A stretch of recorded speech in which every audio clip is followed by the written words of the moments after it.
Hi friends, இன்றைக்கி வந்து பார்த்திங்கன்னா 5 நிமிஷத்தில் செய்யக்கூடிய ஒரு புளிக்குழம்பு ரெசிபி பார்க்கலாம். வாங்க எப்படி செய்கிறதுன்ட்டு பார்க்கலாம். அதுக்கு வந்து பார்த்திங்கன்னா பாத்திரத்தில் எண்ணெய் சேர்த்து எண்ணெய் சூடானதுக்கப்புறமா வந்து பார்த்திங்கன்னா கடுகு வந்து போட்டு கடுகு நல்லா வெடிச்சு வந்ததுக்கப்புறமா கருவேப்பிலை வந்து சேர்த்துக்கலாம். கருவேப்பிலை சேர்த்து பொரிஞ்சு வந்ததுமே வந்து பார்த்திங்கன்னா சின்ன சின்னதாக நறுக்கி வச்ச வெங்காயம் வந்து சேர்த்துக்கலாம். இதுக்கு சின்ன வெங்காயம் சேர்த்திங்கன்னா இன்னும் சூப்பராக இருக்கும்.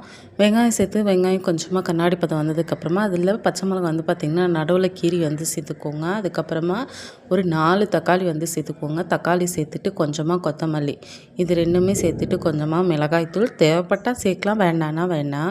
அதுக்கப்புறமா வந்து பார்த்திங்கன்னா கொஞ்சமாக மஞ்சள் தூள் இது எல்லாமே சேர்த்துட்டு தேவையான அளவு உப்பு இதையும் வந்து சேர்த்துக்கோங்க. சேர்த்துட்டு தக்காளி வந்து நல்லா இந்த அளவுக்கு கொலையாக வெந்து வரணும். அதுக்கப்புறமா புளிக்கரைசல் வந்து சேர்த்துக்கலாம். புளி வந்து பார்த்திங்கன்னா பெரிய நெல்லிக்காய் இருக்கு இல்லையா, அந்த மாதிரி 2 நெல்லிக்காய் சைஸ் வந்து எடுத்துருக்கேன். நல்லா கொதிக்க வச்சு எடுத்திங்கன்னா சூப்பரான